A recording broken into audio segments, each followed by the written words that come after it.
News पर।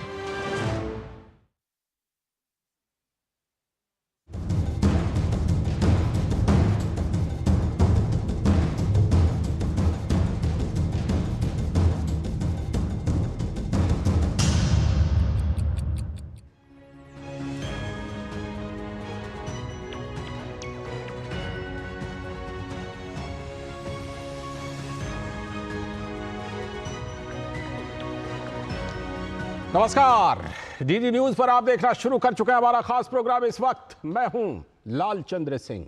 अगले 1 घंटे में हम देखेंगे कुछ ऐसी खबरें जिन पर चर्चा जरूरी है, और ये चर्चा हम करने वाले हैं अपने संवाददाताओं और खास मेहमानों के साथ।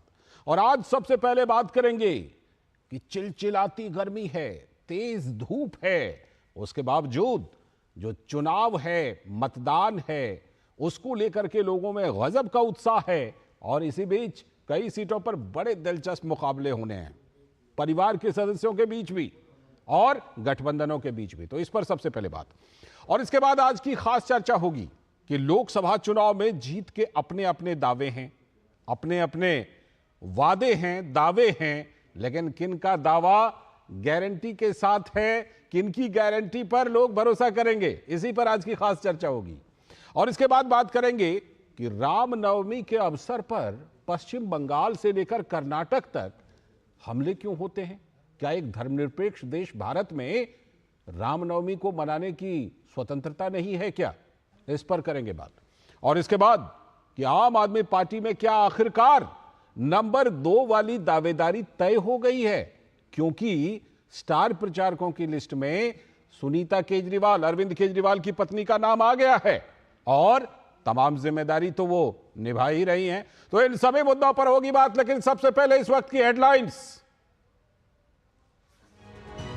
लोकसभा के पहले चरण के चुनाव के लिए 17 राज्यों और 4 केंद्र शासित प्रदेशों पर 102 सीटों पर कल डाले जाएंगे वोट। 625 उम्मीदवारों के भाग्य का होगा फैसला। निष्पक्ष और शांतिपूर्ण मतदान के लिए तैयारियों को दिया जा रहा है अंतिम रूप।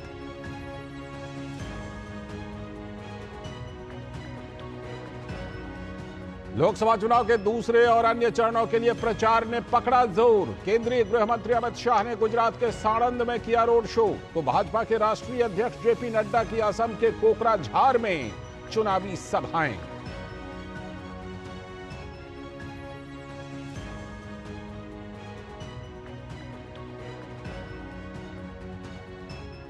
लोकसभा चुनाव के लिए विपक्ष का भी धुआंधार चुनाव प्रचार जारी। कांग्रेस नेता राहुल गांधी आज केरल के कन्नूर, पलक्कड़ और कोट्टायम में ठोक रहे हैं ताल।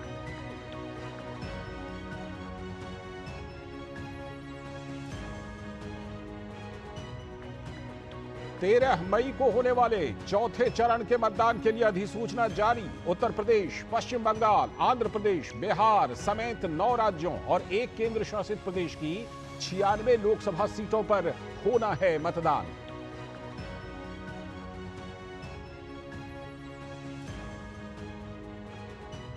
पश्चिम बंगाल के मुर्शिदाबाद में रामनवमी के अवसर पर पथराव की घटना ने लिया सियासी रंग। भाजपा ने पूछा, क्या हिंदू हिंसा का शिकार हुए बगैर रामनवमी का जुलूस भी नहीं निकाल सकता?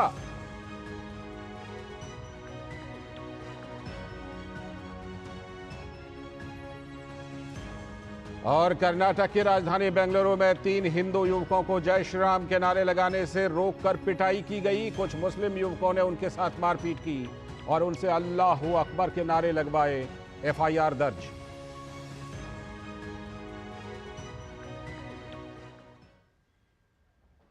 तो ये थे इस वक्त तक के हेडलाइंस, और अब देखते हैं खबरों को विस्तार से। और सबसे पहले बात करते हैं आज के सबसे पहले एजेंडे की। और सबसे पहला एजेंडा जो लोकतंत्र का महापर्व है, उसके जो खूबसूरत रंग दिखाई पड़ रहे हैं, जो जोश दिखाई पड़ रहा है उस पर, और साथ ही कई दिलचस्प मुकाबले भी देखने को मिल रहे हैं। तो लोकसभा चुनाव की बात हम कर रहे हैं कि किस तरह से पहले चरण के लिए जो उत्साह है वो चरम पर है। तो कई सीटों पर दिलचस्प मुकाबले होने वाले हैं। तेज धूप और जबरदस्त गर्मी के बीच जीत का जोश है और चुनावी हलचल चरम पर पहुंच गया है। जम्मू कश्मीर की हॉट सीट अनंतनाग राजौरी के लिए महबूबा मुफ्ती का नामांकन। महबूबा मुफ्ती समेत कई नेताओं ने जम्मू कश्मीर से आर्टिकल 370 हटने पर बहिष्कार का ऐलान किया था। नेशनल कॉन्फ्रेंस की तरफ से यहां मियां अल्ताफ से महबूबा मुफ्ती का होगा मुकाबला, लेकिन अनंतनाग सीट से गुलाम नबी आजाद नहीं लड़ेंगे चुनाव। उन्होंने अपना नाम वापस ले लिया है। उधर महाराष्ट्र में पवार परिवार की बेटी और बहू का बारामती में नामांकन। सुप्रिया सुले वर्सेस सुनेत्रा पवार। महाराष्ट्र में दोनों गठबंधनों के बीच मुकाबले के साथ ही परिवार के अंदर ही दिलचस्प मुकाबला हो रहा है।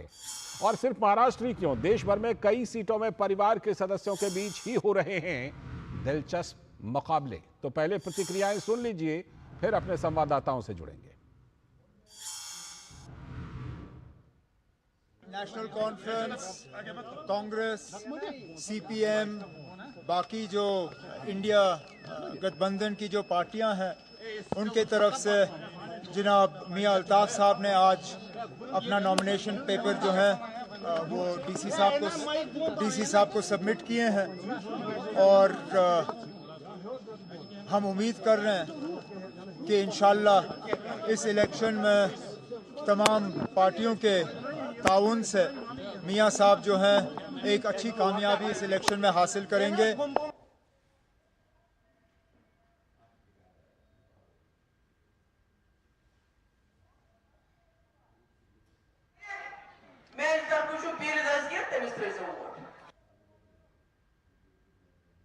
मेरा मेरिट देख के बारामती की माई बाप जनता जरूर मेरे साथ खड़ी रहेगी, ऐसा मेरा विश्वास है।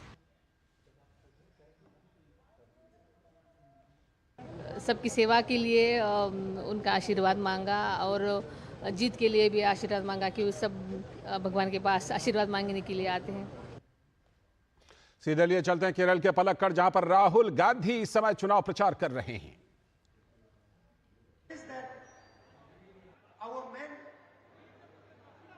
Work 8 hours a day. Our women work 8 hours a day. But then our women also work 8 hours extra at home bringing up our children. നിങ്ങൾക്കറിയാമോ, പുരുഷന്മാർ 8 മണിക്കൂർ പണിയെടുക്കുമ്പോൾ സ്ത്രീകളും 8 മണിക്കൂർ പണിയെടുക്കുന്നുണ്ട്. പക്ഷേ നമ്മുടെ സ്ത്രീകൾ വീട്ടിൽ ഇരട്ടി പണി ചെയ്യുകയാണ്. 8 മണിക്കൂർ അധികം പണിയെടുത്ത് സ്വന്തം കുഞ്ഞുങ്ങളെ വളർത്തിക്കൊണ്ടുവരിക എന്ന ജോലി കൂടി നമ്മുടെ നാട്ടിലെ സ്ത്രീകൾ ചെയ്യുന്നുണ്ട്. The men might not like to hear this, but Indian women work twice as hard as Indian men. ഇവിടെയുള്ള പുരുഷന്മാർക്ക് ഇത് കേൾക്കാൻ യാതൊരു താല്പര്യവും ഇഷ്ടവും ഉണ്ടായിരിക്കില്ല. പക്ഷേ ഇന്ത്യയിലെ സ്ത്രീകൾ ഇന്ത്യയിലെ പുരുഷന്മാരെക്കാളും ഇരട്ടി ജോലി എടുക്കുന്നുണ്ട് എന്നുള്ളതാണ് യാഥാർത്ഥ്യം. And the truth is that Indian women do not get compensated for the 8 hours of work they do at home, bringing up their children, cooking the food, looking after their parents. സത്യം എന്താണെന്ന് പറഞ്ഞാൽ ഇന്ത്യയിലെ സ്ത്രീകൾക്ക് അവരുടെ വീട്ടിൽ കുഞ്ഞുങ്ങളെ നോക്കി, പാചകം ചെയ്ത അച്ഛനമ്മമാരെ നോക്കി, അതിനുവേണ്ടി ഇന്ത്യയിലെ സ്ത്രീകൾ ചെയ്യുന്ന ജോലിക്ക് തക്കതായ അംഗീകാരവും പ്രതിഫലവും അവർക്ക് ഒരിക്കലും ലഭിക്കുന്നില്ല എന്നതാണ് ഇവിടുത്തെ യാഥാർത്ഥ്യം. I can see all the men are smiling. എനിക്ക് കാണാം അവിടുത്തെ പുരുഷന്മാരൊക്കെ ചിരിക്കുകയാണ്. Because they know what I've said is the truth. കാരണം അവർക്കറിയാം ഞാൻ പറഞ്ഞത് സത്യമാണെന്ന് അവർക്കറിയാം. അതുകൊണ്ടാണ് അവർ ചിരിക്കുന്നത്. So the next government is going to take a revolutionary step to compensate our women for what they do for our country. അതുകൊണ്ട് അടുത്ത ഗവൺമെന്റ്, ഇന്ത്യ മുന്നണി ഗവൺമെന്റ്, നമ്മുടെ നാട്ടിലെ സ്ത്രീകൾക്ക് അവർ ചെയ്യുന്ന ജോലിക്ക് തക്കതായ പ്രതിഫലം നൽകുന്നതിന് വേണ്ടി ഒരു പദ്ധതിയുമായി മുന്നോട്ട് വരികയാണ്. We are going to do 3 things for them. അതിനുവേണ്ടി 3 കാര്യങ്ങൾ, ഇന്ത്യയിലെ സ്ത്രീകൾക്ക് വേണ്ടി ഞങ്ങൾ 3 പ്രധാനപ്പെട്ട കാര്യങ്ങൾ ചെയ്യാൻ പോവുകയാണ്. The first thing we are going to do is we are going to make a list of every single Indian family below the poverty line. ആദ്യം ഞങ്ങൾ ചെയ്യാൻ പോകുന്നത് ഭാരതത്തിലെ ദാരിദ്ര്യരേഖയ്ക്ക് താഴെയുള്ള ഓരോ കുടുംബത്തിന്റെയും ഒരു ലിസ്റ്റ് എടുക്കുക, പട്ടിക ഉണ്ടാക്കുക. അതാണ് ഞങ്ങൾ ചെയ്യാൻ പോകുന്നത്. तो केरल के पलक्कड़ में कांग्रेस नेता राहुल गांधी इस समय जनसभा को संबोधित कर रहे हैं। और पूरे देश में जो चुनाव प्रचार है, चुनाव को लेकर उत्साह है, वो चरम पर है। कई जगह दिलचस्प मुकाबले हो रहे हैं। हमारे साथ जुड़ रहे हैं शिशिर शेलार नागपुर से और हमारी संवाददाता रमा त्यागी उधमपुर से। हमारे दोनों संवाददाता जुड़ चुके हैं। मैं पहले रमा के पास चलता हूं। रमा, महबूबा मुफ्ती अनंतनाग से नामांकन कर रही हैं वहां से गुलाम नबी आजाद इस बार मैदान से हट गए हैं। लेकिन बड़ी दिलचस्प बात है कि जो महबूबा मुफ्ती कहती थी कि अगर धारा 370 आर्टिकल 370 हटा तो कोई तिरंगा उठाने वाला नहीं होगा। लोकतंत्र की खूबसूरती देखिए जमहूरियत की कि वो चुनाव लड़ रही हैं अनंतनाग से।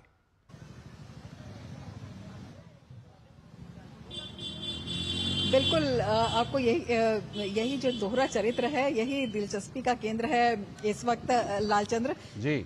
महबूबा मुफ्ती जो कि कहती थी 370 अगर हट जाता है तो हम चुनाव नहीं लड़ेंगे, अगर 370 हट जाता है तो यहाँ पर देश का झंडा उठाने वाला कोई नहीं रहेगा। तमाम जो विरोधी बातें उन्होंने लोकतंत्र के विरोध में कही थी, अब उन्हीं को करते हुए, और केवल इसी में ही नहीं, महबूबा मुफ्ती पहले पीएजीडी का हिस्सा थी, वो जो है वो कामयाब नहीं हो पाया। उसके बाद इंडिया अलायंस का वो हिस्सा बनी और जम्मू कश्मीर में सारी सीटों पर उन्होंने चुनाव लड़ने का फैसला किया, तो अब वो उस पर भी कायम नहीं रही। अब जबकि अनंतनाग से वो सीट लड़ रही हैं, हालांकि अनंतनाग में उनका अच्छा खासा जो है प्रतिनिधित्व है, अच्छा खासा उनका एक वोट बैंक है और इसीलिए उन्होंने लड़ने का फैसला किया होगा। लेकिन जिस तरह से तमाम समीकरण यहां पर बने हैं, जिस तरह से तमाम स्टेटमेंट्स यहां पर आ रही हैं, गुलाम नबी आजाद जो है अभी तक उनको माना जा रहा था कि वो खुद वहां पर लड़ेंगे। हमारी भी जब उनसे बात हुई थी तो हमने उनसे जब पूछा था तो हालांकि उन्होंने कोई स्पष्ट जवाब नहीं दिया था, लेकिन इनकार भी नहीं किया था। और इसके साथ ही नेशनल कॉन्फ्रेंस ने जो अलायंस के साथ कैंडिडेट उतारा है उसका भी अच्छा खासा वहां पर जनाधार है। हालांकि गुलाम नबी आजाद की पार्टी ने सलीम परे को उतारा है जो कि एडवोकेट हैं पेशे से, और वो पहले वहां पर जो नेशनल कॉन्फ्रेंस थे वहां उसमें थे और अब आकर उन्होंने गुलाम नबी आजाद की पार्टी ज्वाइन की है। तो अपने आप में ये जो मुकाबला है ये खासा दिलचस्प हो जाता है। जिस तरह के स्टेटमेंट्स आ रहे हैं, जिस तरह की जो बातें आ रही हैं, मुद्दों की अगर हम बात करें, अगर हम इंडिया अलायंस की ही बात करते हैं तो तमाम ऐसे मुद्दे हैं।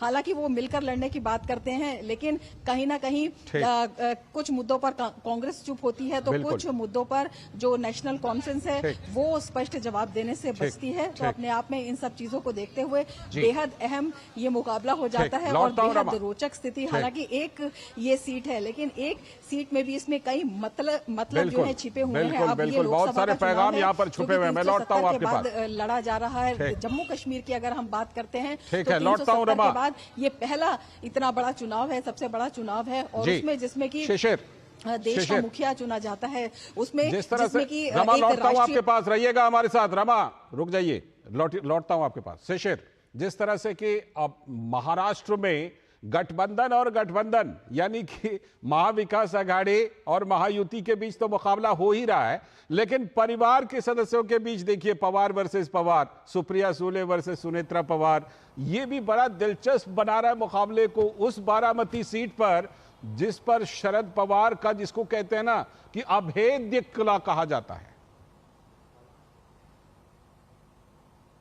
बिल्कुल, देखिए राजनीति में कोई भी चीज यहाँ पर जो है एक फिक्स नहीं होती है, और यही महाराष्ट्र में हम देख पा रहे हैं। हालांकि शिवसेना के हमने देखे कि 2 फाड़ हो चुके हैं, एनसीपी के 2 फाड़ हो चुके हैं। ऐसे में कई सारे नेता सामने आए हैं, चाहे वो महाविकास आघाड़ी की तरफ से अगर बात करें, एनसीपी की तरफ से कई नए नेता सामने आए हैं। तो ये अगर शिवसेना की बात करें तो उद्धव ठाकरे के संग कई लोग जुड़े हुए। तो ऐसे में पार्टी जो है अलग अलग हो चुकी है, लेकिन सबसे महत्वपूर्ण बात इसमें यह है कि अब चॉइसेस बहुत ज्यादा है लोगों के पास। मतलब आपके पास 2 शिवसेना है, आपके पास 2 एनसीपी है, कांग्रेस है, राष्ट्रवादी कांग्रेस के साथ बीजेपी है। तो ऐसे में ये अगर देखा जाए तो जो मतदाता है उनके लिए काफी अच्छा रहेगा, क्योंकि चॉइसेस ज्यादा है और ऐसे में मुशक्कत ज्यादा करनी पड़ेगी पॉलिटिकल पार्टीज को कि किस प्रकार से वो चुनकर आए।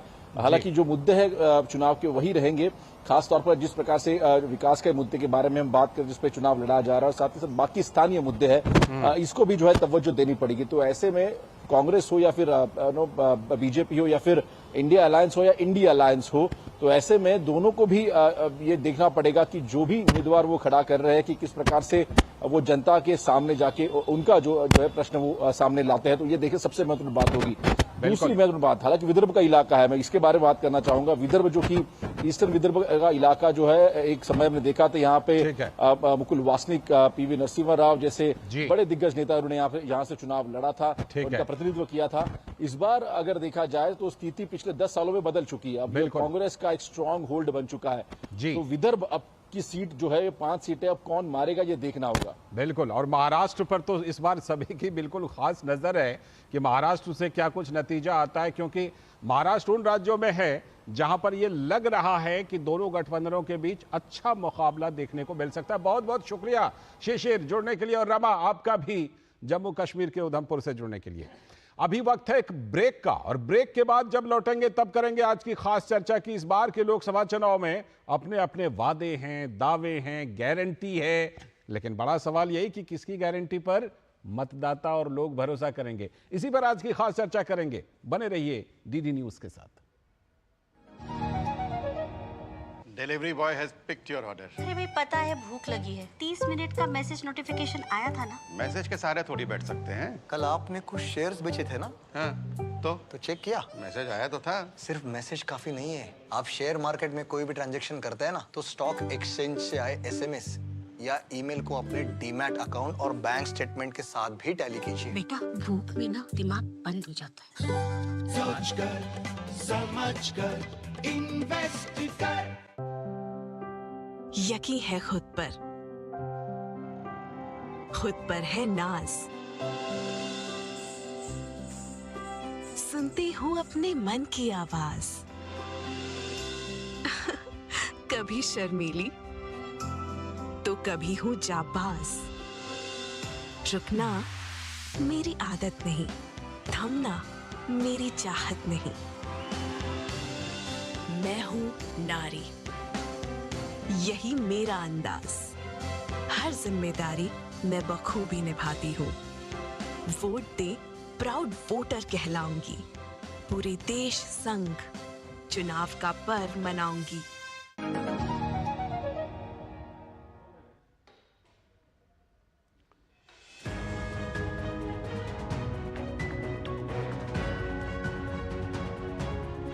स्वागत है ब्रेक के बाद डीडी न्यूज पर। आप देख रहे हैं इस वक्त अब बारी आ गई आज की खास चर्चा की, और जैसा कि ब्रेक पर जाने से पहले हमने बताया था कि इस बार आज की जो खास चर्चा है वो इस पर है कि सभी के अपने अपने दावे हैं, वादे हैं, गारंटी है, लेकिन किस पर जनता भरोसा करेगी।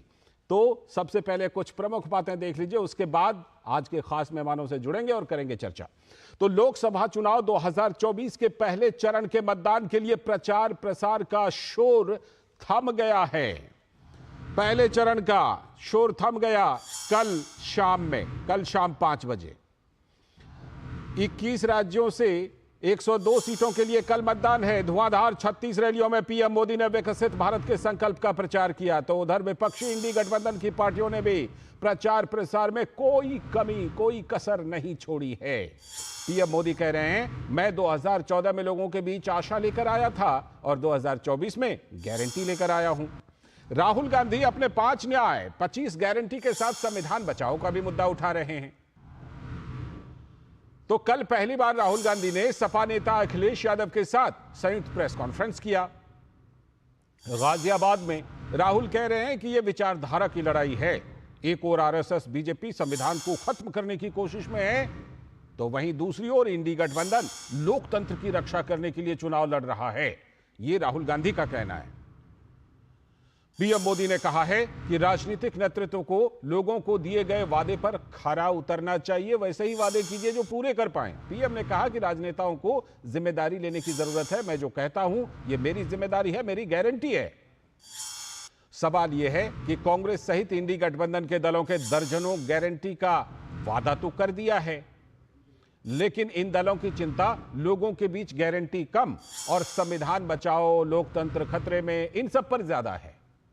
और सवाल यह भी है कि इस दौर में कांग्रेस गठबंधन के साथ कमजोर हुई या फिर मजबूत। पहली बार कांग्रेस ने अब तक सबसे कम सिर्फ 278 उम्मीदवार ही उतारे हैं। 300 से भी कम देखिए, 278, जबकि बीजेपी अब तक 428 उम्मीदवार तो उतार चुकी है। पीएम मोदी 50 रोड शो और रैलियां भी कर चुके हैं और लगातार कर ही रहे हैं। 2019 में भी कांग्रेस ने एक रणनीति के तहत मोदी के खिलाफ एंटी इनकम्बेंसी को मुद्दा बनाया था, लेकिन मुद्दा चला नहीं था। कांग्रेस पार्टी लोगों को देश में बढ़ती महंगाई और बेरोजगारी की याद दिला रही है, लेकिन लोगों के सामने नेतृत्व भी तो एक बड़ा सवाल है कि समस्या का हल आखिर कर कौन सकता है। तो लोग चेहरे को भी देख रहे हैं और बड़ा मुद्दा है। तो जरा प्रतिक्रियाएं सुन लेते हैं कि क्या कुछ चल रहा है दावे और वादे को लेकर, उसके बाद फिर जुड़ेंगे अपने खास मेहमानों से। तो कांग्रेस नेता राहुल गांधी ने कहा है कि आरएसएस और बीजेपी संविधान और लोकतांत्रिक सिस्टम को खत्म करना चाहते हैं। सुनिए उनकी बात। ऐसा पहली बार है जब किसी पार्टी के संकल्प पत्र को गारंटी कार्ड बोला जा रहा है, क्योंकि 10 वर्षों में सबने देखा है मोदी की गारंटी यानी गारंटी पूरी होने की गारंटी। आरएसएस और बीजेपी जो संविधान है, लोकतांत्रिक सिस्टम है, उसको खत्म करने की कोशिश कर रही है, और दूसरी तरफ इंडिया गठबंधन कांग्रेस पार्टी संविधान को, लोकतंत्र को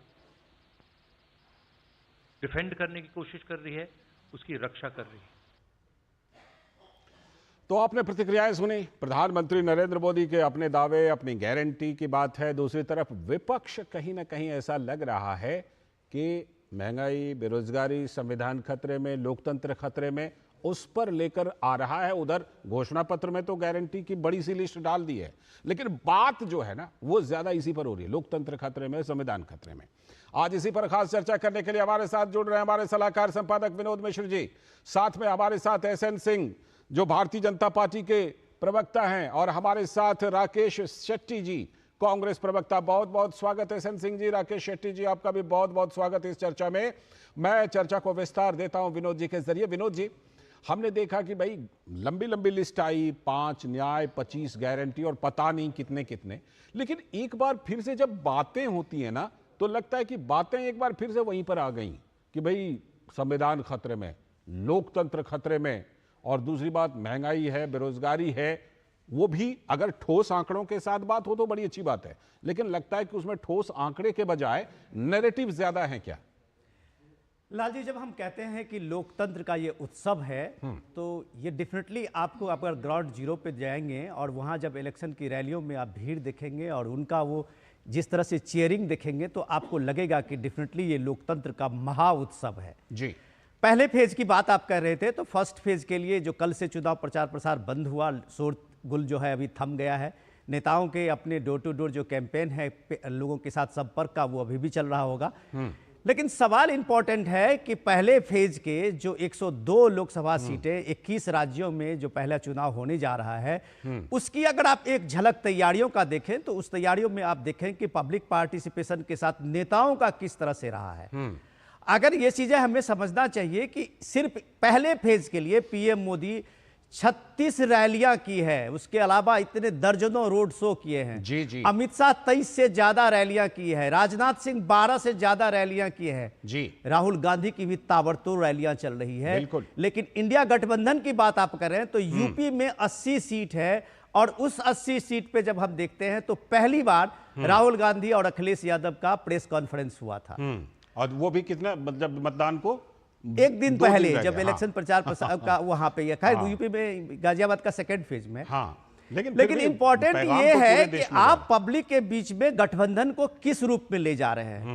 जो ये कहा गया था कि हम गठबंधन के सारे नेता एक कंबाइंड रैली करेंगे, कहा गया था कि एक कंबाइंड मैनिफेस्टो हम देंगे, उसके बदले में पार्टियों ने अलग अलग अपने अपने मैनिफेस्टो लेके आए। आरजेडी का अलग मैनिफेस्टो है, सपा का अलग मैनिफेस्टो है, टीएमसी ने कल ही मैनिफेस्टो जारी किया है, कांग्रेस के मैनिफेस्टो है, सीपीआई सीपीएम की अलग अलग मैनिफेस्टो है, और हर मैनिफेस्टो में दर्जनों गारंटी है फ्रीबी की। एक जगह दूसरी ओर आप देखें कि पीएम मोदी की गारंटी है जिसमें फ्रीबी के नाम पे कुछ नहीं है। तो एक जगह वो कॉन्फिडेंस है, और वो कॉन्फिडेंस है कि हम आएंगे और उनके साथ में हम विकसित भारत का हमारा 2047 का अपना वो लक्ष्य है, संकल्प है जी। दूसरी तरफ है कि हम आएंगे और खटाखट 1 लाख रुपए आपके अकाउंट में जाएगा। बिल्कुल। तो इन सारी चीजों के बाद में अब तो जनता के दरबार में है ये चीज तय करना कि उनके लिए सुलभ क्या है, विकास का वो मॉडल या फिर खटाखट इकोनॉमी का वो मॉडल जो उनके पॉकेट में एक झटके में चला जाएगा। बिल्कुल, ये निश्चित तौर पर जनता बड़ी गंभीरता से इन चीजों पर विचार करती है। राकेश शेट्टी जी के पास आता हूं, फिर एसएन सिंह जी के पास जाऊंगा। राकेश शेट्टी जी, एक तो सबसे पहली बात कि अलग अलग घोषणा पत्र आए और घोषणा पत्रों में तो यहां तक बात है परमाणु हथियार नष्ट कर देंगे, धारा 370 को वापस ले आएंगे, पाकिस्तान के साथ बातचीत करेंगे, ऐसी ऐसी घोषणाएं हुई। और पहले दावा यह था कि हम लोगों का संयुक्त घोषणा पत्र होगा, लेकिन एक तो संयुक्त घोषणा पत्र नहीं आया, दूसरी तरफ ऐसी बातें हो रही हैं, तीसरी तरफ यह कि अगर गारंटी की बात हो रही है तो उन गारंटी को पूरे करने पर बात होनी चाहिए, तरीकों पर बात होनी चाहिए कि नहीं? देखिए, सबसे पहली बात, हमारा जो अलायंस है वो है Indian national development inclusive alliance. ठीक, इसका फुल फॉर्म होता है इंडिया। आपके पत्रकार और आपके जो ब्यूरो में लोग बैठे हैं, पहले इसी पर जवाब दे देता हूं, फिर मैं पहले इसी पर जवाब दे देता हूं। सुनिए, इंडिया अलायंस में ए का मतलब अलायंस, और जब हम अलायंस कर रहे हैं तो अलायंस शब्द को दोबारा रिपीट करें, पहली बात। दूसरी बात यह कि जब यूपीए और एनडीए होता था तो यूपीए और एनडीए बोलते थे या उपा और नडा बोलते थे? बताइए। नहीं, तो हमारा तो इंडिया अलायंस है, तो आप बीजेपी का विचार अपना रहे, आपको तो अपना दिमाग लगाकर इस मामले में आप यह भूल रहे हैं कि इस मामले में अदालत में भी ये बात गई है कि इसका इस्तेमाल हो सकता है कि नहीं। तो इलेक्ट्रल बॉन्ड पे आप अदालत ने फटकारा नरेंद्र मोदी जी को और उनके सरकार को, कितना इलेक्टोरल बॉन्ड पर भी बहुत चर्चा कर चुके हैं, आपके कांग्रेस से भी बहुत सारे लोग आके चर्चा कर चुके हैं, सब कुछ कर चुके हैं। जब टाइम दिया है तो मुझे बोलने दीजिए। बिल्कुल आप बोलिए, लेकिन आप जो बात कह रहे हैं ना कि इंडिया हम क्यों नहीं बोल रहे हैं, उसका कारण बताना हमारा काम है, हम बताएंगे कि क्यों नहीं बोल रहे हैं। देखिए, वही ना बीजेपी का नैरेटिव खुलेआम, ये बात अलग, इसका कोई मतलब नहीं है। मुझे लगता है आपको जो सवाल पूछा गया उस पर जवाब देना चाहिए। थोड़ा संयम रखिए, थोड़ा मेरा पूरा संयम है, बोलिए, पूरी तरह रखिए बात, जवाब दे दीजिए। देखिए, 2014 और 2019 में जब नरेंद्र मोदी जी अपना मैनिफेस्टो लेके आए जी, तो किसी ने, आज तो जो चुनाव का समय है, तब नरेंद्र मोदी जी से ये पूछना जाना चाहिए कि आपने जो जुमला दिया था 15 लाख का हो, 2 करोड़ नौकरी का हो, तो इसका क्या हुआ? उन्होंने एक बहुत अच्छा पॉइंट बोला था उस समय। उन्होंने ये कहा था कि स्विस बैंक में जिन लोगों का पैसा है, काला धन है, उसका लिस्ट सरकार के पास है, वो मैं बाहर निकालूंगा और जनता को बताऊंगा कौन लोग हैं जिनका पैसा स्विस अकाउंट में है। आज तो आपका जो एसबीआई है उसका ही लिस्ट बाहर नहीं आप लेके आ रहे, उसके लिए कोर्ट को फटकारना पड़ा। तो ये दिखाता है कि आपकी जो मानसिकता है कि आप देश के जनता को ट्रांसपेरेंसी नहीं देना चाहते, उनको नहीं दिखाना चाहते कि आपके पार्टी को किन लोगों ने चंदा दिया। दूसरा मेरा पॉइंट है कि आज 10 साल के बाद आज लोगों को, पत्रकारों को नरेंद्र मोदी जी से पूछना चाहिए कि वादाओं का क्या हुआ, क्योंकि मैं ये समझ रहा था कि प्रधानमंत्री जी वो सो स्मार्ट सिटी जहाँ पे वो बता रहे थे कि सो स्मार्ट सिटी हुआ है, वहां पे जाके इंटरव्यू कराए गए। ठीक है, मैं इन सवालों का जवाब जरूर लूंगा। एक और मिनट ले लूं? हाँ, एक और मिनट ले लूं? हाँ हाँ। उसके बाद जितने सांसद थे उन्होंने हर सांसद को कहा था कि एक गांव आपको दत्तक लेना है, ठीक है, और उसको एक मॉडल गांव बताना है। ठीक है, मुझे लगा प्रधानमंत्री जी उस गांव में लेके जाएंगे और दिखाएंगे कि कांग्रेस आप सांसद ग्राम योजना की बात कर रहे हैं। ठीक है, मैं एक मिनट आपके जो विश्लेषण है, उन्होंने दोनों मैनिफेस्टो का विश्लेषण किया। उन्होंने कहा कि मोदी जी का जो मैनिफेस्टो है, यहाँ पे कोई भी फ्री बीस नहीं है। मैं माफ करना, आप उनका भाषण नहीं सुन रहे। नरेंद्र मोदी जी भाषण में ये कह रहे कि 80 करोड़ जनता को अगले 5 साल तक मुफ्त में राशन देंगे। हाँ। ये भी तो फ्री भी है जनाब। ये भाषण क्या, ये तो सरकार ने डिसीजन ले लिया है, सरकार ने तो इस पर डिसीजन ले लिया। मैं आपके सवाल को पूछता हूं, आपने जो तीनों चारों पॉइंट उठाए हैं, मैं एसएन सिंह जी से जरूर पूछूंगा, लेकिन मैं ये कहूंगा कि जिस मुद्दे पर मैंने आपसे सवाल पूछा, ये तीनों चारों पॉइंट में उसमें कहीं कुछ आया नहीं। ठीक है, फिर भी अब सवाल तो मैंने पूछा ही था, आता हूं आपके पास लौटकर। पहले आपके सवालों का, आपने हमारे सवालों का तो जवाब नहीं दिया, आपके सवालों का जवाब एसएन सिंह जी से ले लेता हूं। एसएन सिंह जी, लालचंद जी देखिए, आज ये चर्चा हो रही थी कि फर्स्ट फेज का इलेक्शन है और किस बेस पे कौन सी पार्टी और क्या गेन करने जा रही है। निश्चित तौर पे जब चुनाव के 4 स्तंभ होते हैं, नेता, नीति, कार्यकर्ता और कार्यक्रम। नेता, पता ही नहीं कि इनके पास कौन नेता है, जबकि देश ने दुनिया के सबसे यशस्वी प्रधानमंत्री मोदी जी के नेतृत्व में भारतीय जनता पार्टी चुनाव में गई। कार्यक्रमों का जिक्र भी हमारे बड़े भाई राजनीतिक विश्लेषक के तौर पे उन्होंने किया कि भारतीय जनता पार्टी की तमाम रैलियां, तमाम कार्यक्रम, 36 रैली स्वयं प्रधानमंत्री जी ने किया, 23 रैली एचएम साहब ने किया, आदरणीय राजनाथ जी ने किया, हमारे राष्ट्रीय अध्यक्ष जी ने किया। तमाम कार्यक्रमों के माध्यम से हम जनता के बीच में जाकर और सरकार की जो हमारे मित्र अभी पूछ रहे थे कांग्रेस के, उसका मैं भी वही कहने वाला था कि इनके सवालों पर जरूर जवाब, वही मैं कर रहा हूँ। ये पूछ रहे थे, आप सुनिए मित्र, सुनिए आप, देखिए आपने अच्छी बात की और हम अच्छा जवाब देंगे।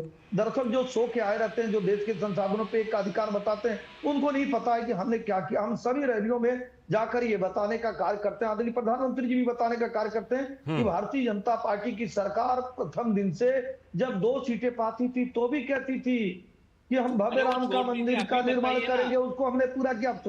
भारतीय जनता पार्टी कहती थी कि 370 धारा समाप्त करेगी जब पूर्ण बहुमत की हमारी सरकार आएगी। अंत्योदय की परिकल्पना मतलब अंतिम व्यक्ति तक उजाला, अंतिम व्यक्ति तक उज्ज्वला, किसानों को सम्मानित, गरीबों को कल्याण। आ रहा हूँ राकेश जी, आ रहा हूँ राकेश जी, आपके पास आऊंगा। सेठी साहब आप सुने, आपने ही तो पूछा कि हम कहते हैं और गारंटी दे देकर ये बात हमारे सभी लोग कहते हैं। तकलीफ ये, और आप सुनिए, तकलीफ ये हो रहा है कि जितने हमारे विपक्षी के लोग हैं, कल रामनवमी था, उसमें भी कह रहे हैं कि ये तो नाटक और नौटंकी हो रहा। आप बताइए, सनातन परंपरा को मानना, अपने धर्म को मानना, अपने चीजों को मानना, ये खराब है नहीं। मैं तो ये कहूंगा पूरा विपक्ष जो है लालचंद जी, पूरा विपक्ष अंधकार में सो रहा है। नेता भी, लौटता हूं आपके पास। अब कार्यक्रम भी, न रैली न सभा, जनता भी कृपा। इसलिए हम तो लास्ट में यही कहेंगे कि पूरी विपक्ष पूरी तरह से सफा। राकेश जी आऊंगा आपके पास, राकेश जी आऊंगा। आपकी नीति क्या है नहीं बताएंगे। लालचंद जी 1 मिनट और लूंगा, 1 मिनट बस और लूंगा। मैं कह रहा हूँ कि 1 सेकंड में और लूंगा। मैं कह रहा हूं कि पूरे कांग्रेस और जो घमंडिया गठबंधन, इनसे बार बार पूछा जाता है किन नीतियों पर आप चुनाव लड़ रहे हैं प्रधानमंत्री जी को हटाने के लिए। क्यों प्रधानमंत्री जी को हटाएंगे? क्योंकि प्रधानमंत्री जी गरीब कल्याण की योजना चला। प्रधानमंत्री जी विकसित भारत की बात करें, आप किसकी बात कर रहे हैं? आप कह रहे हैं लोकतंत्र ही नहीं है। लालचंद जी आपके माध्यम से पूछा जाना चाहिए कि जब आप कर्नाटक और हिमाचल में जीत जाते हैं तो ईवीएम कहां से ठीक हो जाती है? ठीक है, जैसे उनके सवाल को मैंने आपसे पूछा ना, जैसे उनके सवाल को आपसे पूछा, वैसे ही आपके सवाल को राकेश जी से पूछूंगा। लेकिन पहले विनोद जी, आप देख रहे हैं दावे हैं, प्रति दावे हैं, ठीक है। जहां एक तरफ एसएन सिंह जी कह रहे हैं प्रवक्ता के तौर पर कि भाई हम तो अपनी रिपोर्ट कार्ड दे रहे हैं, जहां भी जा रहे हैं ना, अपनी रिपोर्ट पर हम बात कर रहे हैं कि हमारा कैसा परफॉर्मेंस रहा है। राकेश जी ने सवाल उठाए, हालांकि मैंने जो सवाल उनको किए थे उसका जवाब नहीं मिला, लेकिन उन्होंने जो सवाल उठाए, जाहिर सी बात है कि प्लेटफॉर्म तो खुला हुआ है। ये प्लेटफॉर्म हमने देखा था जब 5 राज्यों के विधानसभा चुनाव होते तो वहां भी प्लेटफॉर्म खुले हुए थे, सारे मुद्दे उठे थे, उठने भी चाहिए। लेकिन कहीं ना कहीं बात फिर उस चेहरे पर और उसकी विश्वसनीयता पर आती है क्या? लालजी सेठी साहब को मैं बहुत दिन से जानता हूं। सेठी साहब बहुत सीनियर लीडर हैं कांग्रेस के और बहुत मैच्योरिटी से अपने बात रखते हैं। जरूर बात उनके सवाल का जवाब देना तो सिंह साहब का काम है, उनका जवाब दिया है। मैं सेठी साहब बस आपसे एक जस्ट एक निवेदन है मेरा। आपने मुझसे भी सवाल पूछ लिया था अपनी चर्चा में, तो मैं बस अपना जो सवाल आपने मेरे पे टॉस किया उसी का जवाब मैं सिर्फ आपको दे रहा हूं। बाकी आप दोनों प्रवक्ता अपनी अपनी बात करेंगे। जी। जो आपने कहा कि हमने मैनिफेस्टो का विश्लेषण कर दिया, देखिए सेठी साहब, हमने तो दोनों मैनिफेस्टो को, सबके मैनिफेस्टो को देखा है और हम लोग उसी के देखने के बाद ही अपनी बात रखते हैं, अपनी राय रखते हैं। सवाल यह है कि जो प्राइम मिनिस्टर मोदी ने कहा कि जब आप वादे करते हैं तो उसमें एक ऑनरशिप लेनी पड़ती है, जिम्मेदारी, और वो जो जिम्मेदारी होती है कि वादे पूरा करने का जो जिम्मेदारी है, आप वादे किए और भाग गए, ये नहीं होता है, ये ऑनरशिप लेना होता है। ये इसी बात की चर्चा करते हुए मैं आपको जस्ट 2 उदाहरण दे रहा हूं। जी, पहले दिन से कैंपेन का जब शुरू किया था तो राहुल गांधी ने एक अपना स्लोगन दिया, जिसकी जितनी आबादी उतना हक। ठीक। और आपने मोहब्बत की दुकान की बात करके जो भारत जोड़ो यात्रा शुरू की थी तो आपने कहा था कि ये देश गुलदस्ता है, हम इसको मोहब्बत की दुकान बनाएंगे। आप हमसे ज्यादा जानते हैं कि 278 सीटें आपने कांग्रेस की आपकी लिस्ट है, ये अब तक की सबसे कम लिस्ट है कांग्रेस की कैंडिडेट 300 से भी कम, सही 300 से भी कम। हाँ। और उसमें आपने मुसलमान को, जो मुस्लिम कैंडिडेट है जिसको आप मोहब्बत की दुकान कह रहे थे, उसमें आप सिर्फ गुजरात को आप ये देखिए, पश्चिम बंगाल में और कुछ और एक दो स्टेट को छोड़ के बाकी आपने कहीं उसको सीटें नहीं दी है। अब आप देखिए बीजेपी ने फिर भी 2 सीटें इस बार दी है, मुस्लिम कैंडिडेट उतारा है, पश्चिम बंगाल में भी उतारा है, केरल में भी उतारा है। तो आप किसकी आबादी कितनी हक कह रहे थे, ये वादा। दूसरा मैं आपको गिना रहा हूं, जब राहुल गांधी कांग्रेस के मैनिफेस्टो जारी करे हुए थे तो वो कह रहे थे कि जो संपत्ति का अधिकार है उसको हम पूरी संपत्ति लोगों में बांट देंगे। ये कौन सा कार्ल मार्क्स नया आप ला रहे हैं हिंदुस्तान में? सोवियत संघ जो ध्वस्त हो आप चुका है। चीन में ये चीज फ्लॉप हो गया, सारे जो कम्युनिस्ट कंट्री थे वहां ये आइडिया नहीं चला। तो आप देश संपत्ति कमाएगा, उसके बदले में जो कमाया हुआ है उसको आप लोगों में बांट देंगे। तो ये सारी चीजें जो आप हाइपोथेटिकल बात करते हैं वो जनता देख रही है। और जब जनता के बीच में आप जाते हैं, फर्स्ट फेज का खत्म हो गया है, तो कैसे यकीन करे कि राहुल गांधी 1 लाख रुपया खटाखट उसके अकाउंट में डाल जाएगा? सही बात है। राकेश शेट्टी सर, जो कुछ सवाल एसएन सिंह जी ने पूछा कि हिमाचल और कर्नाटक में क्या हुआ वादा। दूसरी बात कुछ विनोद जी ने भी उठाए कि ये कैसे होगा। तीसरी बात ये कि ये फ्लॉप मॉडल को लेकर के जो जा रहे हैं जनता के बीच कि हम ऐसे सब में बांट देंगे, देख लिया कैसे सोवियत संघ और तमाम दूसरे जो इस तरह के देश थे वो ध्वस्त हो चुके हैं। देखिए, तो सबसे पहली बात, इन्होंने जो कहा, मेरे को मेरा सवाल का जवाब आपने नहीं दिया। आज 10 साल के बाद प्रधानमंत्री जी को, आपको और मुझे और पूरे देश को जवाब तो वो एसएन सिंह जी को देना है, हम लोग क्यों देंगे? सुनिए ना, तो आपने उनसे पूछा, मैंने तो पूछा डायरेक्ट, स्मार्ट सिटी का नाम बताइए और वहां पे इंटरव्यू किया जाए, मैं खुद चलने को तैयार हूँ। जो गांव है वो बताइए। देखिए क्या होता है, 14 में भी मोदी जी का मैनिफेस्टो बहुत अच्छा था और उस समय कांग्रेस के ऊपर बहुत सारे आरोप लगे। क्या आरोप लगे?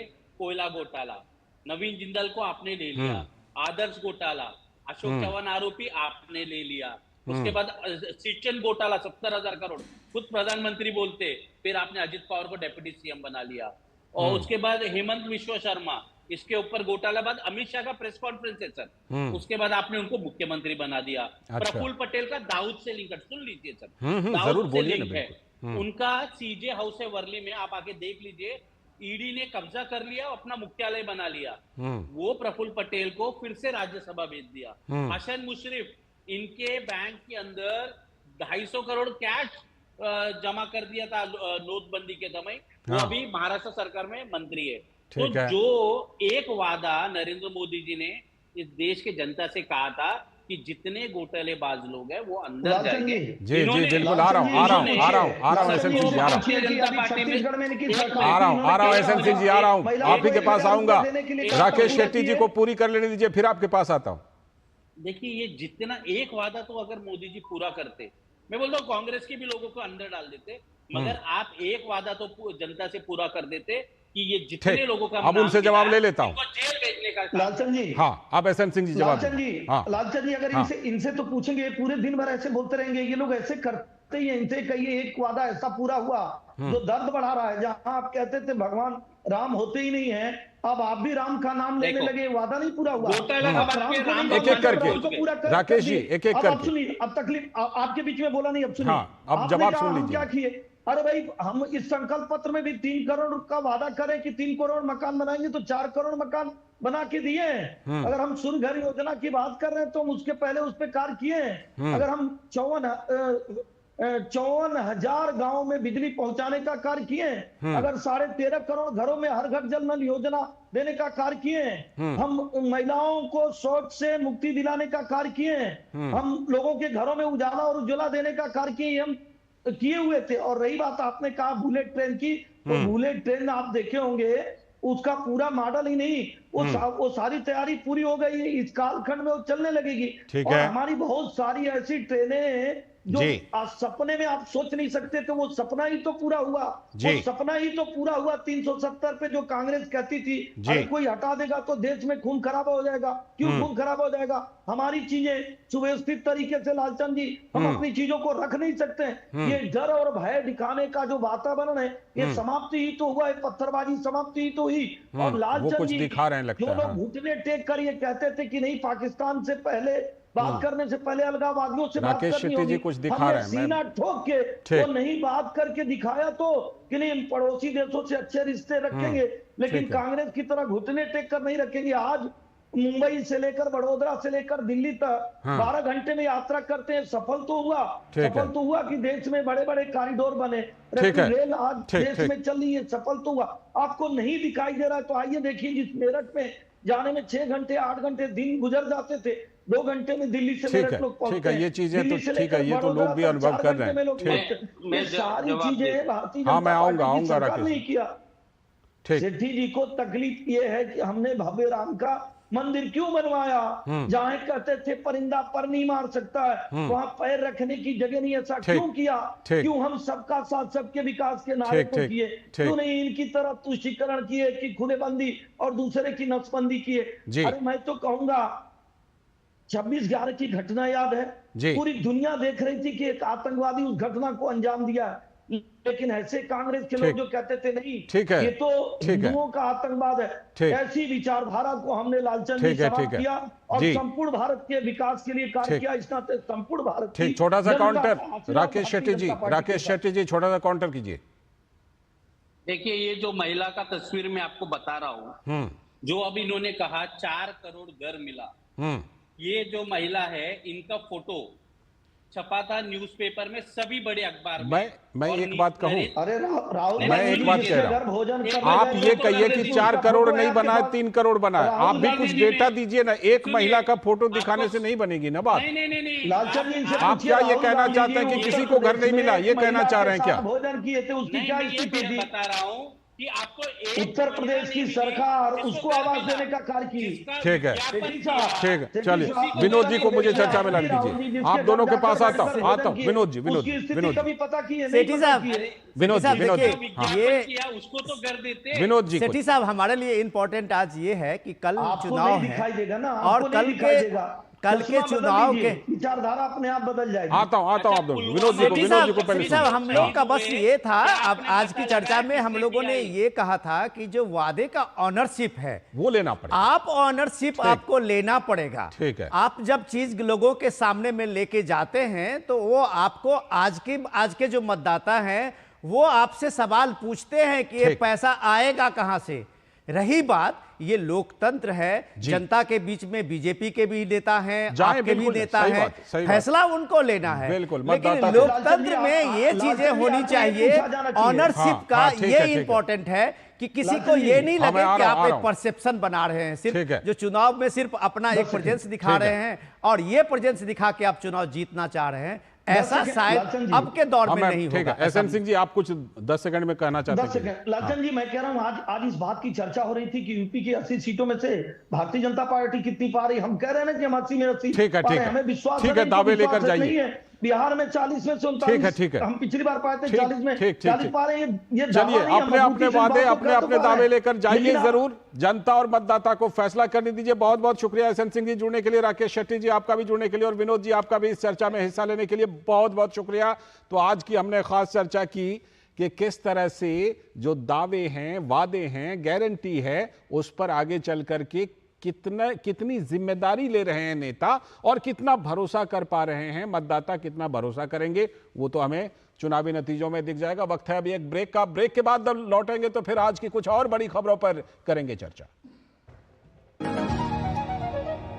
तुम्हें पता है इन्वेस्टर्स के लिए एक इन्वेस्टर प्रोटेक्शन फंड होता है, IPF। लेकिन अगर तुम्हारा ट्रेड एक्सचेंज पर एग्जीक्यूट नहीं हुआ या फिर कोई गारंटीड रिटर्न्स वाली स्कीम है तो ये IPF आपकी मदद नहीं कर सकता है।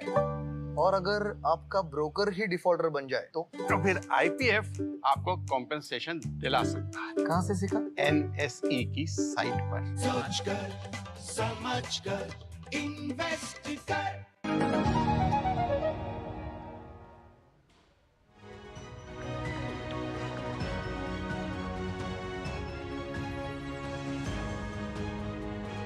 स्वागत है ब्रेक के बाद डीडी न्यूज पर। आप देख रहे हैं इस वक्त, और अब बारी है इस वक्त में एक और बड़ी चर्चा की, और ये चर्चा खास तौर पर चिंता करने वाली चर्चा है।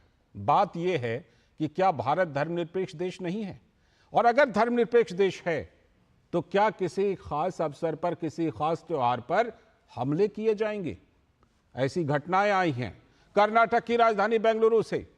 कर्नाटक की राजधानी बेंगलुरु में 3 हिंदू युवकों को जय श्री राम के नारे लगाने से रोककर उनकी पिटाई की गई। यह बेंगलुरु की घटना है। मुस्लिम युवकों ने उनके साथ मारपीट की और उनसे अल्लाहू अकबर के नारे लगवाए कि यही नारा लगाना है, जय श्री राम नहीं बोलना है।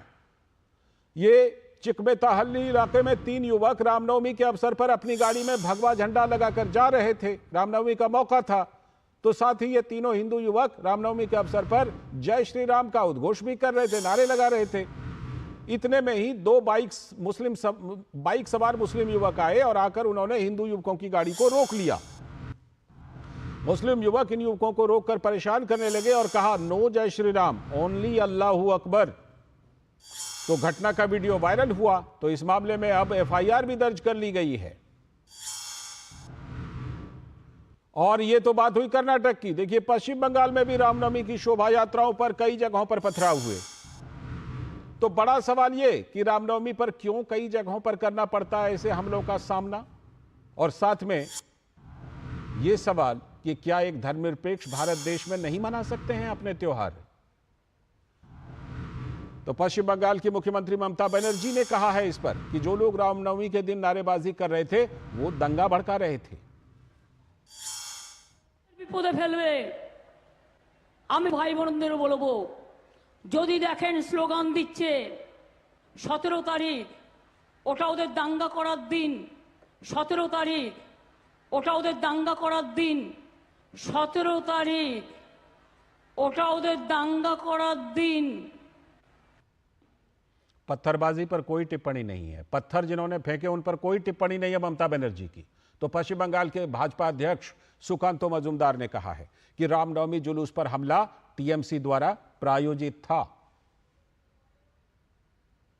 रामनवमी की शांतिपूर्ण जुलूस पे टीएमसी ने हमला किया है। टीएमसी के प्रधान, उप प्रधान, विधायक, टीएमसी ऑफिस से हमला हुआ है।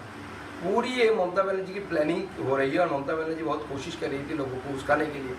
लोग ठीक ठाक थे, हर जगह में शांतिपूर्ण तरीके से रामनवमी हो गया। एक जगह में ऐसा हो गया कि लोग ममता बनर्जी की ट्रैप में फंस गए, और एक पूरी ममता बनर्जी की प्लानिंग है माइनॉरिटी वोट को कंसोलिडेशन करने के लिए।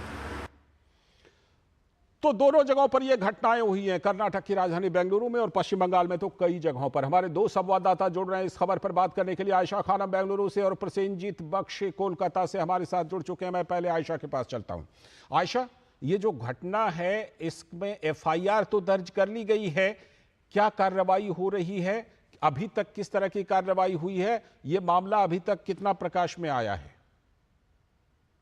ये देखिए, इस घटना के बाद 5 लोगों पर एफआईआर दर्ज हुई है, और इन्हें दंगा भड़काने के आरोपों में इन पर केस दर्ज किया गया है। लेकिन पुलिस ने ये कहा है कि इनमें से 2 जो आरोपी हैं वो माइनर हैं, इसी वजह से उन्हें गिरफ्तार नहीं किया गया।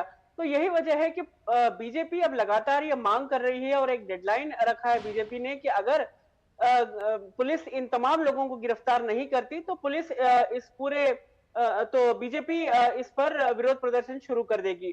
तो ये जो है बीजेपी का ये आरोप है कि इस तरह का जो कल काफी संवेदनशील जो घटना हुई, इस पर कर्नाटक सरकार को तुरंत तमाम लोगों को गिरफ्तार करना था और इन पर देशद्रोह का मुकदमा दर्ज करना था।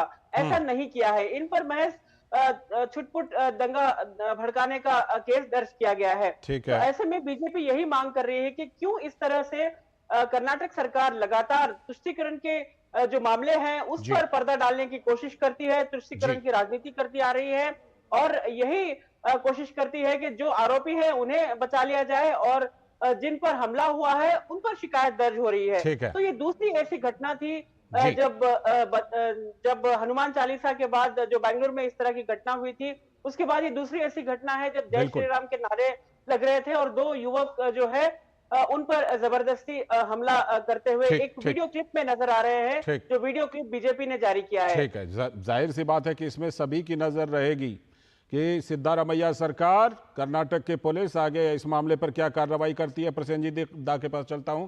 प्रसेनजीत दा, ममता बनर्जी की हमने बात सुनी, उसमें था कि भाई नारे लगवाने वालों ने भड़काया, लेकिन पत्थरबाजी पर, पत्थर फेंकने पर उनकी कोई टिप्पणी नहीं थी। कहां से इस तरह की घटनाएं इस बार आई सामने प्रसेनजीत दा?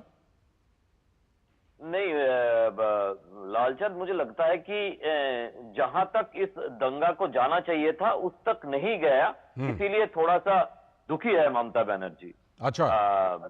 हाँ, इसीलिए उन्होंने आरोप सीधी तरह से पत्रकारों के ऊपर, और ये हम और आप जैसे पत्रकार जो इसको खबर के हिसाब से दिखा रहे, और दूसरी तरफ इलेक्शन कमीशन ऑफ इंडिया के ऊपर पूरी आरोप लगा दिए हैं। उनका कहना है कि इसी मुर्शिदाबाद रेंज की जो डीआईजी है उनको कल हटाया गया है। अच्छा। तो आज थोड़ी देर पहले ममता बनर्जी ने अपने चुनाव प्रचार की भाषण में उन्होंने कहा कि बीजेपी को आज ये सब कुछ करना था, आज मतलब कल ये सब कुछ करना था, परसों डीआईजी को हटाया गया, तो कल ये सब कुछ करना था, इसीलिए सुनियोजित तरीके से डीआईजी को हटाया गया। तो मेरा सवाल यह है कि डीआईजी को किसने हटाया?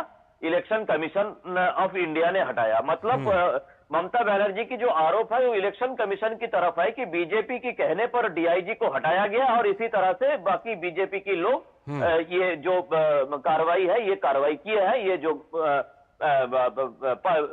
दंगा लगाने की कोशिश है वो कोशिश किया है। इसीलिए ममता बनर्जी ने पहले ही भविष्यवाणी भी कर दी थी कि वो देख पा रही थी कि ऐसी घटनाएं होंगी मुर्शिदाबाद। वही मैं कह रहा था लालचांद की पिछले 4-5 दिनों से कई बार हमने बात की है कि जिस तरह से भड़काऊ भाषण ममता बनर्जी अपने यहाँ पे भी आप जो सुनाया उसमें वो कह रही है कि 17 तारीख उन लोगों का दंगा करने का दिन है, 17 तारीख उन लोगों का दंगा करने का दिन है। तो मतलब ये उन लोग कौन है? ये उन लोग कौन है?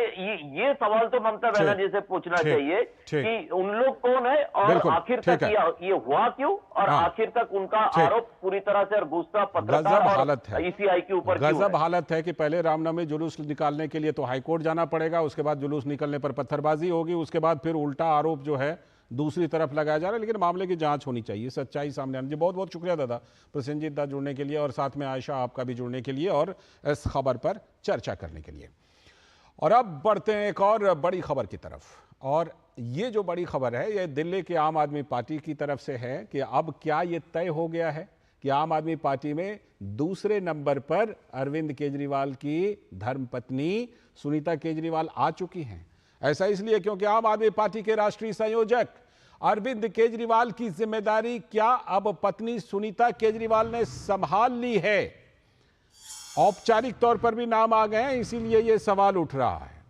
आप नेता तो इस पर कुछ कहने से बच रहे हैं, लेकिन इंडी गठबंधन की रैलियों में सुनीता केजरीवाल ही पार्टी का चेहरा बन चुकी हैं। रांची में गठबंधन की होने वाली रैली को आपकी तरफ से सुनीता केजरीवाल ही संबोधित करेंगी। जेल में बंद अपने पति अरविंद केजरीवाल के निर्देशों को लागू करवाने की जिम्मेदारी भी सुनीता केजरीवाल का ही है। कल उन्होंने पंजाब के उम्मीदवारों से चुनाव प्रचार का हाल भी जाना। आज आधिकारिक रूप से आपने कैंपेन लॉन्च किया है, और याद रखिएगा अभी तक सुनीता केजरीवाल किसी पद पर नहीं है। सीएम अरविंद केजरीवाल को 21 मार्च को ईडी ने गिरफ्तार किया था, तो गुजरात के स्टार प्रचारकों में सुनीता केजरीवाल नंबर 2 पर हैं। जाहिर है कि उनकी भूमिका शायद सबसे ऊपर आ गई है, क्योंकि केजरीवाल जेल में हैं। तो सवाल यह है कि सुनीता केजरीवाल संगठन चलाने में कैसे भूमिका निभा रही हैं, किसी पद पर तो है नहीं। लेकिन सरकार के मुखिया के जेल में होने पर दैनिक कार्यों के लिए निर्देश कहां से मिल रहे हैं, यह भी एक बड़ा सवाल है।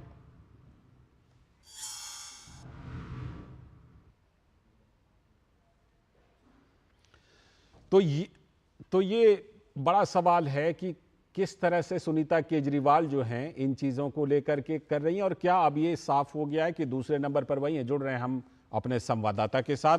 हमारे संवाददाता इस खबर पर और ज़्यादा जानकारी के लिए जुड़ चुके हैं। आकांक्षा जुड़ रही हैं पंजाब से, आकांक्षा सक्सेना जुड़ चुकी हैं। आकांक्षा, बैठक ले ली पंजाब के नेताओं की, सुनीता केजरीवाल ने, सब लोग बिल्कुल कंफर्टेबल थे, नंबर 2 पर स्वीकार करने में किसी को कोई परेशानी तो नहीं है? जी, आप मैं बताना चाहूंगी कि जालंधर के और लुधियाना के जो प्रत्याशी हैं लोकसभा के लिए, वो कुछ अपने एमएलए के साथ जो है दिल्ली में उनसे मिले थे और उन्होंने उस वक्त भी उन लोगों को, उनके एमएलए को ये कहा था, क्योंकि वो उनमें से जो एक जो उम्मीदवार हैं वो पहले श्रोमणी अकाली दल के थे, तो उन्होंने उनसे अपने एमएलए से कहा कि आप जो है उनका सपोर्ट करें। तो कहीं ना कहीं जो देखने में आ रहा है कि आज भी जो मीटिंग हो रही है जो भगवंत मान ने बुलाई है, उसमें 13 के 13 लोगों को बुलाया गया है और उनको ये भी कहा गया है कि अपने समर्थन में जो है लोगों को अपनी कॉन्स्टिट्यूएंसी से लोगों को लेकर आया जाए।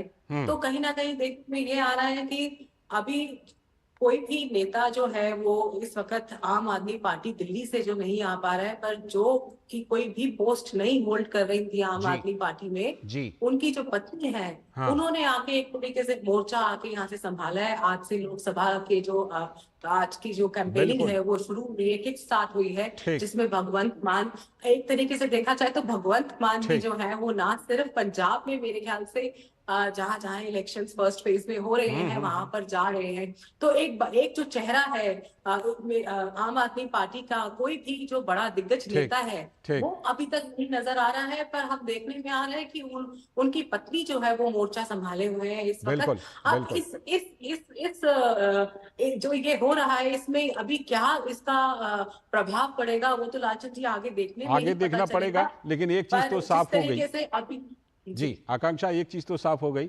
संजय सिंह जेल से बाहर आ चुके हैं, बड़े बड़े आम आदमी पार्टी में नेता भी हैं, लेकिन सुनीता केजरीवाल, अरविंद केजरीवाल जेल में रहे हैं तो दूसरे नंबर पर, और जब तक जेल में है तब तक सुनीता केजरीवाल शायद पहले नंबर की नेता आम आदमी पार्टी की तरफ से बन चुकी हैं, ऐसा लग रहा है। बहुत बहुत शुक्रिया आकांक्षा, जुड़ेंगे कभी और तो विस्तार से करेंगे चर्चा। फिलहाल आपका बहुत बहुत शुक्रिया और इसी के साथ आज के इस वक्त में इतना ही, लेकिन कल फिर इसी वक्त हम ये खास प्रोग्राम इस वक्त लेकर हाजिर होंगे। पूरी टीम को दीजिए अनुमति, लेकिन इस बीच डीडी न्यूज़ पर खबरों और कार्यक्रमों का सिलसिला लगातार जारी है। नमस्कार।